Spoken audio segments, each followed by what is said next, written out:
Assalamualaikum everyone, my name is Maryam and welcome to my channel Good Mood Good Day। उम्मीद करती हूँ कि आप लोगों का दिन भी अच्छा गुजर रहा होगा, आप लोगों का मूड भी अच्छा होगा। आज की मेरी वीडियो बहुत इंटरेस्टिंग और मज़ेदार होने वाली है क्योंकि आज मैं हम सब के फेवरेट फ़ास्ट फूड के बारे में बात करने वाली हूँ, जिसका नाम लेते ही हमारे मुंह में पानी आ जाता है और अगर किसी को खाता देख ले तो हमें भी फ़ौरी क्रेविंग होती है कि हम भी कोई पिज़्ज़ा बर्गर खा ही लें। तो आज मैं बात करने वाली हूँ कि फ़ास्ट फूड खाने से हमारी बॉडी पे क्या इम्पैक्ट होता है, हमारी बॉडी फ़ास्ट फूड खाने के बाद कैसे रिएक्ट करती है और फ़ास्ट फूड को हम कितना खाएं तो हमारी बॉडी पे कोई नेगेटिव इम्पैक्ट नहीं होगा और हमें कोई साइड इफ़ेक्ट नहीं होगा। So let's get started. First of all ये जान लेते हैं कि जंक फूड की कैटेगरी में कौन कौन से फूड्स आते हैं। वो सब प्रोसेस्ड फूड जो कि रेडी टू ईट हमें मार्केट से इजीली अवेलेबल मिल जाते हैं, वो सारे फूड हमें जंक फूड हम उन्हें कह सकते हैं।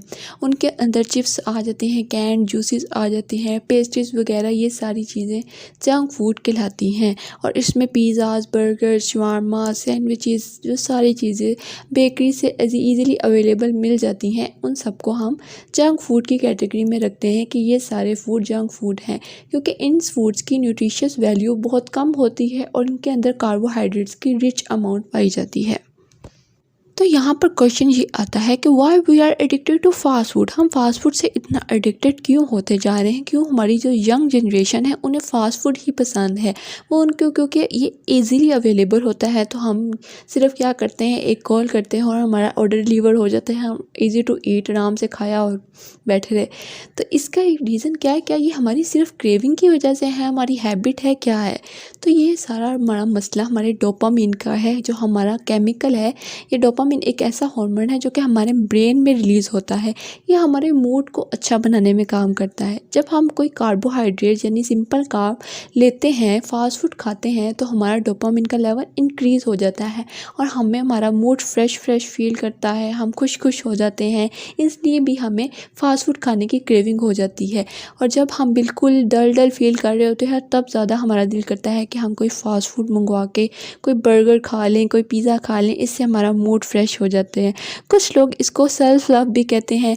उनको लगता है कि जो टॉक्सिन हम अपनी बॉडी को प्रोवाइड कर रहे हैं वो एक सेल्फ लव है, जबकि वो एक बैड इम्पैक्ट हमें दे रहा होता है, जो हमें फौरी तौर पर तो नहीं पता चलता। लेकिन जैसे जैसे एज गुजरती जाती है, हमें पता चलता जाता है कि हमारी बॉडी में क्या क्या साइड इफ़ेक्ट ये फास्ट फूड ने क्रिएट किए हुए हैं। चलें फिर आज हम इसके साइड इफ़ेक्ट्स भी जान लेते हैं कि फास्ट फूड खाने से क्या क्या साइड इफ़ेक्ट्स हो सकते हैं। चलें फर्स्ट साइड इफ़ेक्ट की तरफ चलते हैं। एक रिसर्च के मुताबिक वर्ल्ड वाइड 40 मिलियन पिज़्ज़ाज के स्लाइसेस एक दिन में इंटेक किए जाते हैं और 10 मिलियन बर्गर्स खाए जाते हैं। और ये सब खाने वाले ज़्यादातर यंग पीपल हैं, जिनकी एज 18 से 24 के दरमियान में है। इस एज ग्रुप के लोग ज़्यादातर फास्ट फूड को इंटेक करते हैं। अगर हम रोज़ाना की बेसिस पर फास्ट फूड इंटेक करना स्टार्ट कर दे तो ये हमारे हार्ट अटैक आने के चांसेस को भी इंक्रीज़ कर देता है, क्योंकि इन फूड में ज़्यादातर सोडियम साल्ट प्रेजेंट होता है, जो कि हमारे हार्ट के लिए बहुत बुरा है। क्योंकि जो सोडियम साल्ट है वो एज अ प्रिजर्वेटिव काम करता है, उनके टेस्ट को भी फूड के इन्हांस कर देता है, लेकिन साथ ही साथ ये हमारे ब्लड प्रेशर को इंक्रीज़ कर देता है। अगर कोई यंग एज का बंदा रोज़ाना फास्ट फूड इंटेक करेगा तो उनका ब्लड प्रेशर इंक्रीज़ हो जाएगा।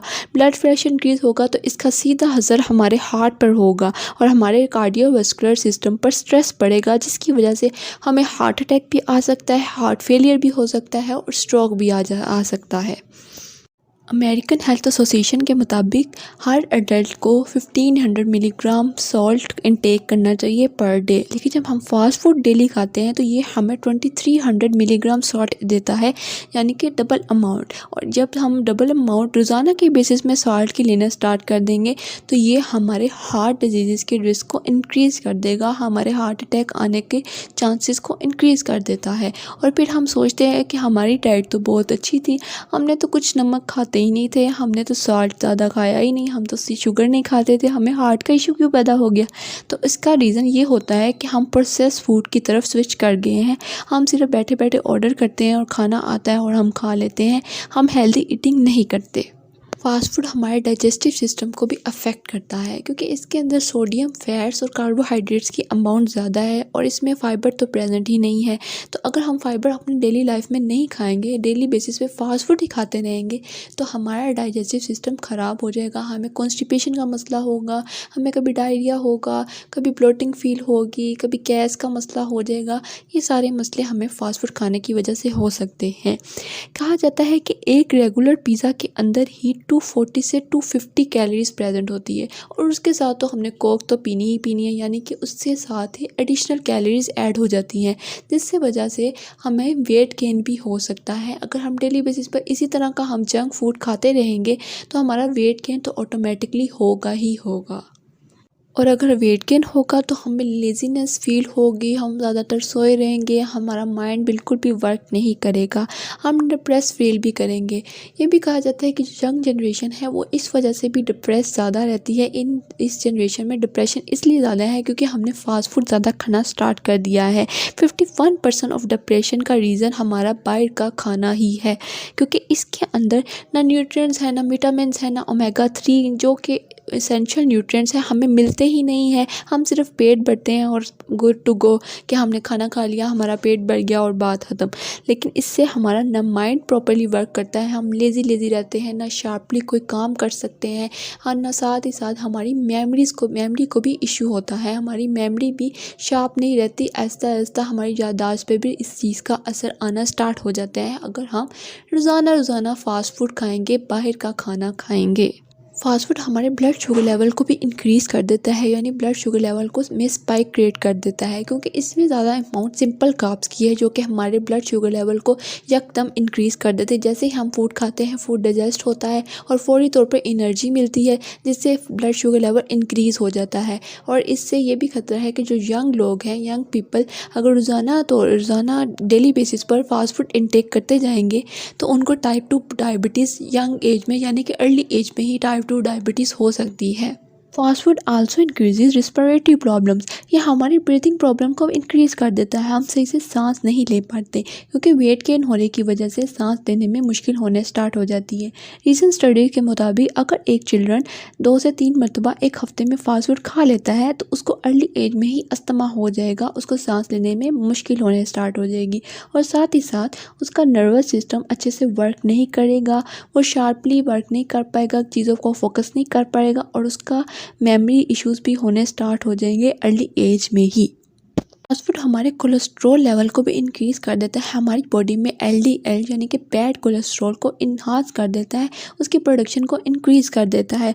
सारी फ्राइड आइटम्स के अंदर ट्रांस फैट्स प्रेजेंट होता है जिसकी वजह से एलडीएल इंक्रीज़ हो जाता है। यहाँ मैंने फास्ट फूड की साइड इफ़ेक्ट बताते हुए हर बात पर यह कहा है कि फ़ास्ट फूड डेली बेसिस पर खाने से ये हो सकता है, डेली बेसिस पर खाने से ये हो सकता है। तो अगर हम ये सोचें कि अगर हम 2-3 हफ्तों के बाद फ़ास्ट फूड खाते हैं, यानी कि 1 मंथ के बाद खाते हैं, तो उसका क्या इफ़ेक्ट होता है हमारी बॉडी में। हम जब अपनी बॉडी को नॉर्मल पोर्शन में कोई चीज़ देते हैं तो हमारी बॉडी पॉजिटिव इफ़ेक्ट ही उसको देती है। तो अगर हम 1 महीने के बाद खा भी लेंगे तो हमारी बॉडी को यार पता ही नहीं चलना कि हमने कोई अनहेल्दी ईटिंग की है। इसलिए हम हर चीज़ को नॉर्मल पोर्शन में लेकर चलेंगे। अब यहाँ पर लोग ये भी कहते हैं कि भाई हमारे हाउस होल्ड में ये कौन से हम जो देसी खाने खाते हैं उनमें तो इतना ऑयल डाल दिया जाता है, क्या वो अनहेल्दी नहीं है। भाई बिल्कुल वो भी अनहेल्दी है, वो भी अनहेल्दी ईटिंग हम रोज़ाना करते हैं। लेकिन अगर हम उसमें भी अपने पोर्शन को कंट्रोल करेंगे, अपने ऑयल की क्वांटिटी को कंट्रोल करके इस्तेमाल करेंगे तो उससे भी हमें कोई नुकसान नहीं होगा। तो हर चीज़ को हमने पोर्शन कंट्रोल करके खाना है। अगर फास्ट फूड की क्रेविंग बहुत ज़्यादा हो रही है तो 1 मंथ के बाद खा लिया जाए, अगर आपसे नहीं रहा जा रहा तो 2-3 हफ्तों बाद भी खा सकते हैं, इससे आपको इतना साइड इफ़ेक्ट नहीं होंगे। मैं हमेशा यही कहती हूँ, excess of everything is bad. हर चीज़ को नॉर्मल पोर्शन में लेकर चलें। फास्ट फूड खाना है खा लें, लेकिन 1 महीने के बाद खाएं। अगर अपने आप को नहीं रोक सकते बाहर के खाने से तो अपने आप को रोकना स्टार्ट कर दें। से नो टू योरसेल्फ, अपने आप को नो कहना सीखें। और जब आप अपने आप को नो कहेंगे, 1 दिन रोकेंगे, दूसरे दिन रोकेंगे, तीसरे दिन रोकेंगे, आहिस्ता आपकी आदत, आपकी हैबिट बनती जाएगी अच्छी ईटिंग करने में। आप हेल्दी ईटिंग करना स्टार्ट कर देंगे। उम्मीद उम्मीद करती हूँ कि आप लोगों को वीडियो अच्छी लगी होगी। वीडियो अच्छी लगी हो तो लाइक लाजमी कीजिएगा, मेरे चैनल को सब्सक्राइब भी कर दीजिएगा। आऊँगी मैं नेक्स्ट वीडियो के साथ, दुआओं में याद रखिएगा। तब तक के लिए अल्लाह हाफिज़।